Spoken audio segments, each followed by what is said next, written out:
ও হো কি লাফাচ্ছে। আলুটা দেখে আলুটা ফুড ব্লগার হয়ে ফুড রিভিউ দেওয়ার জায়গাতে করছো তুমি কি? চিকেন বিরিয়ানি খেতে এসে ও হো মটন থলথলে দুটো চোখ দুটি বন্ধ করে মজা নিচ্ছ নাকি? তো বন্ধুরা, আজকাল পশ্চিমবাংলায় দিনকাল কি চলছে? এক প্লেটে 3টে পরোটা, আনলিমিটেড তরকারি, একটা সেদ্ধ ডিম, এক টুকরো পেঁয়াজ, একটা কাঁচা লঙ্কা, 30 টাকা।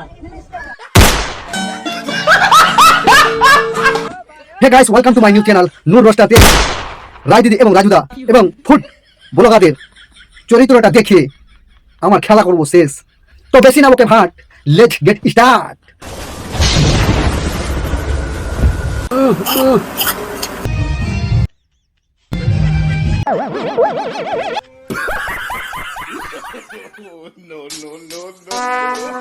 would like to take notes. তো রায় দিদি, তোমার যদি থমথলে তোমার যদি মটন বিরিয়ানি খাওয়ার ইচ্ছা করে আমার অডিয়েন্সদেরকে, তো কোথায় যেতে হবে একটু বলে দিলে ভালো হতো। এই বিরিয়ানিটা খেতে হলে তোমাদের আসতে হবে সুকান্তনগর লোহারপোল বাস স্ট্যান্ড সেক্টর 4, যেটা চিংড়িঘাটার থেকে নিকো পার্কের আগে স্টপেজ পড়ছে। ওখানে নেমে অপোজিটে এসে কাউকে জিজ্ঞেস করবে মেঘবালিকা, যে কোনো কেউ দেখিয়ে দেবে। ওকে দিদি। চিক চিক করে বলি কোথাও নাই কারা, আমাকে নাকি ফ্রিতে পরোটা খাওয়াচ্ছ তোমাদের রাজুদা।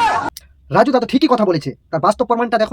টাকা দেবো না, আমি টাকা দেবো না বলবো, আমি তো টাকা আনিনি। দেখি কি আমি টাকা দেবো না, আমি টাকা দেবো না।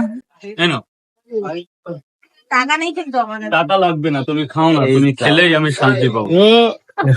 আমি মাঠে নামার আগে থেকেই সাক্ষী প্রমাণ সবকিছু নিয়েই তারপরে মাঠে নামি। দেখলে তো রাজুদা তোমাকে ফ্রিতে পরোটা খাওয়ালো। আমলকি টক আমি খেয়ে দেখেছি, রাজুদার পরোটাকে আমি হেগে দিয়েছি। এই জন্যই বলি রাজুদা, এসব আবাল মার্কা প্রাণীদের ফ্রিতে পরোটা খাও না, নাহলে দেখছো তো সোশ্যাল মিডিয়ায় এসে তোমার মুখে হেগে চলে গেল।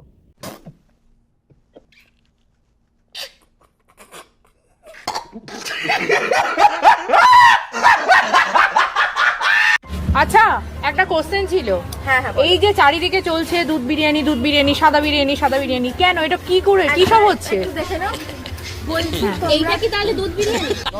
সাদা বিরিয়ানি দেখলে তো। এবার আমি একটা কথা বলি, কালার কি হয়? সাদা। সেদ্ধ করার পরে সাদা কালার হয়, তাহলে দুধ বিরিয়ানি কোথা থেকে এলো? সোশ্যাল মিডিয়ায় ভাইরাল হওয়ার নেশায় করে কত না কি লোকে। আমাদের রায় দিদি একটুখানি দেখিয়ে সে কি ভাইরাল হয়েছে শখে। मजा आया और मैं ये जो मजा है हिंदुस्तान के हर व्यक्ति को देना चाहता हूँ।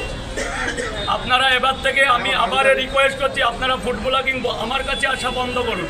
আমাকে আমার করে খাওয়ার জায়গা তৈরি করে দিন। আমি খুব গরিব ঘরের ছেলে। এই বিক্রি করে এই যে পরোটাগুলো আমার এই যে বেঁচে আছে, কে কিনবে? আপনারা এই ক্যামেরাটা পায়েল দিয়ে ঘোরাও, এখানে 50 জন ফুড ব্লগার, এটা কে খাবে? আপনারা কেউ পরোটা খান না, শুধু আসেন ক্যামেরা করেন চলে যান। বলেছিলাম বড়টা খাবো তো, বলেছিলেন আগে খাবো তো আগে খান, তারপর ওটা করুন। এই জন্যই ফুড ব্লগারদেরকে নিয়ে আমি অনেক ধরনের, এর আগের ভিডিওতে অনেক ধরনের কথা বলেছিলাম। একটা গরিব লোক ব্যবসা করতে গিয়েছে, তাকে ব্যবসা করতে না দিয়ে সবকটা ক্যামেরা তার পাছায় লাগিয়ে দিচ্ছ, সে কি করে ব্যবসাটা করবে? এই জন্যই অনেক ধুয়েছিলাম ব্লগারদেরকে, ফুড ব্লগারদেরকে। এর আগের ভিডিওটা চাইলে তোমরা দেখে আসতে পারো। তো বন্ধুরা, এই পর্যন্তই। আরও নতুন নতুন ভিডিও পেতে হলে চ্যানেলটা সাবস্ক্রাইব করে নেবেন এবং লাইক এবং কমেন্ট করতে ভুলবেন না।